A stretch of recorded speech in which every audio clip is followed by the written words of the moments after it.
The reason we have introduced the electronic page of the Limassol Chamber of Commerce and Industry was a long-awaited demand from our members, but also from our time in the previous boards of directors of the Chamber and now.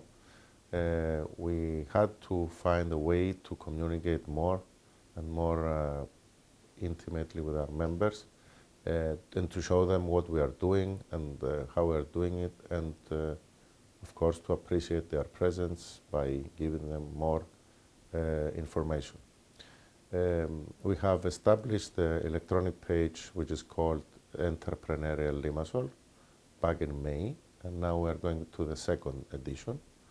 It's strategic alliance with the IMH group, and this provides us with accessibility to many thousands of recipients, which now stands to 17,000, but it has a large probability of expanding that number. And of course, our members in the Chamber of Commerce, all the foreign company members, can be attached to this page and see what Limassol is doing in general. It's basically an electronic page on a monthly basis, to start with at least, and it embodies basically and generally business news of the city and very big business news of the country, but it's mainly focused in Limassol.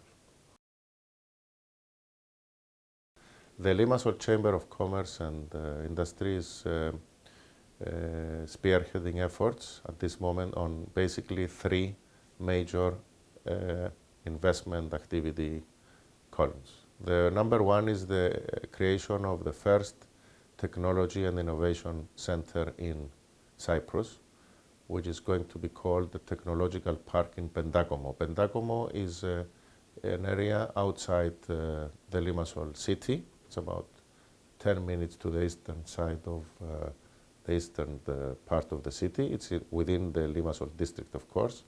It is the first technological part of its kind in Cyprus, and the Limassol Chamber of Commerce is happy to announce that we are spearheading the process and the effort with the government, and hopefully the BOT or the leasing project will be out for tenders in mid-July.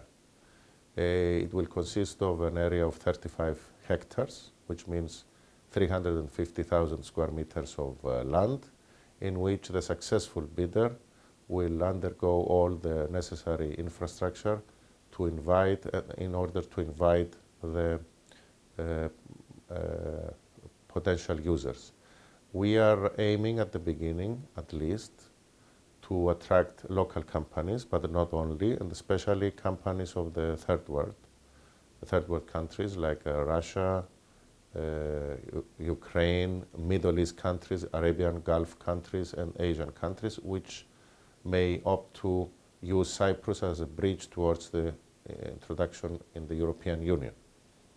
We, of course, have a vision of European big companies, but we are well aware of that, at least in the first stages of the project, it will be rather more wise to concentrate on third world countries. This has been a project embraced by the Cyprus government as well, and we are having big conversations now with the planning bureau, so that the end users of this park will be benefited from the European Union structural funds from 2016 and 2022. The second project we are spearheading, which is again going to diversify our islands, but also especially the city's economic activity, is the incoming and imminent privatization of the operations of the Limassol port. The privatization process is under study now by the Rothschild organization, and very soon the Cyprus Ports Authority will go out for tenders, basically for three tenders. The one is for the cruise liner industry, the other is for the cargo and container industry, and the third one is for general cargo. So we are spearheading this process as well of assessing and monitoring possible investors to come and participate in this very exciting venture. Added on that is the incoming addition on the Cyprus, on the Limassol port, of an area of 250,000 square meters, which is called Meraza Gagiou. And the Cyprus Ports Authority is going to acquire this plot very, very soon, which will increase its capacity of 30%, which is extremely important for the city and for the country as well. The port with these two business moves will be quite easily capable of attracting and acquiring a base for the oil and gas industry as well, for service providers, but also for a transshipment basis for the Eastern Mediterranean for cargo. The third big project, and it is a project that it's not up to us, of the Limassol authorities, and especially the Limassol Chamber of Commerce, but it all depends on the investor who is going to undergo this investment, is the incoming casino resort creation in Cyprus of a big Las Vegas type casino resort. It's going to be the first of its kind in Europe. So what we are doing as a Chamber of Commerce with other local organizations is try to promote Limassol, that it has all the capabilities to be decided, to be selected by the possible investor. So it's not up to us to bring in as other two projects in Limassol.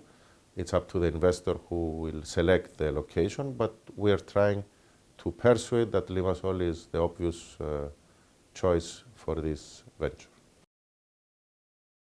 Apart from the main vision targets that we had, we have launched since 2011 a new project for Limassol, which is a branding project, basically rebranding the name and the image of our city and generally of our district, which is called Limassol Branding.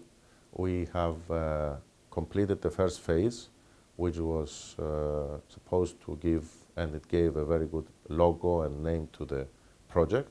And now we're proceeding under the auspices of the Chamber of Commerce, the second phase, which is the promotion through the social media of the branding of Limassol, which is basically branding our city, what is it all about, what is the psychology of the city, the DNA of the people, and so on. And until now we had very, very positive comments.